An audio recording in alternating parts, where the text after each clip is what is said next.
parlons du trésor du cœur. Quel est l'un des plus beaux trésors que l'homme peut laisser au monde? Tout simplement, mes frères et sœurs, comme l'a dit dans Proverbe 4, verset 23, c'est tout simplement l'imagination qui provient de ton cœur. Mais vous allez me dire, mais comment l'imagination peut-il représenter un trésor? Je vais vous poser une question très simple. Là, vous êtes assis sur des sièges.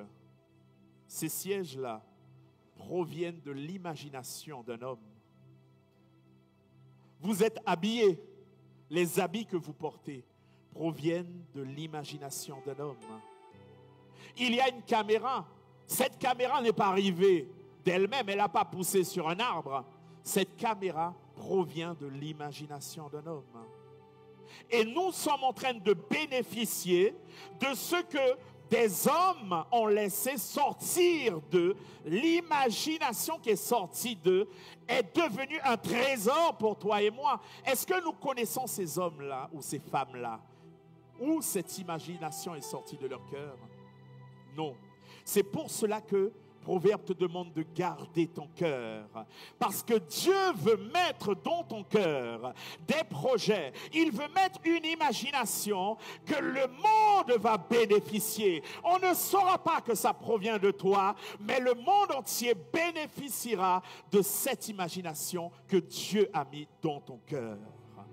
Amen. Donc, il faut savoir que ce qui alimente ton cœur déterminera la production qui en sortira. Selon Luc 6, verset 45, l'homme bon tire de bonnes choses du bon trésor de son cœur, et le méchant tire de mauvaises choses de son mauvais trésor, car c'est de l'abondance du cœur que la bouche parle. D'accord? Donc, si tu laisses ton cœur être alimenté par de mauvaises pensées que tes sens t'ont apportées, alors ce sont de mauvaises choses qui sortiront de toi. Mais si tu te laisses alimenter par autre chose, et cette autre chose qui est la parole, alors justement de bonnes choses sortiront de toi. Donc, ça nous amène à la question suivante. Quelle eau qui sort de ta source à toi? Quelle est l'eau qui sort de ta source? Est-ce l'eau qui donne la vie ou l'eau qui donne la mort? Il faut savoir que lorsque tu encourages quelqu'un, lorsque tu donnes une bonne parole à quelqu'un, tu mets de la vie dans cette personne. Mais lorsque tu donnes une mauvaise parole à quelqu'un, lorsque tu dénigres une personne, lorsque tu dis plein de saletés, de mauvaises choses, tu tues cette personne. La personne, elle vient te voir, elle est en manque de confiance. Au lieu de l'encourager, toi, tu l'enfonces. Tu as tué cette personne. Donc, dis-moi, quel type d'eau sort de ta source? Est-ce celle qui donne la vie ou celle qui donne la mort? Jésus est la source d'eau vive.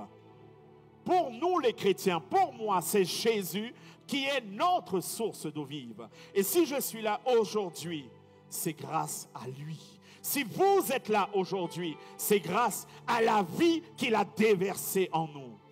Amen. Voilà pourquoi nous avons représenté justement la source d'eau vive, une source avec un beau soleil et justement cette nature rayonnante. Alimente-toi de la parole et de toi sortiront des eaux vives. Amen.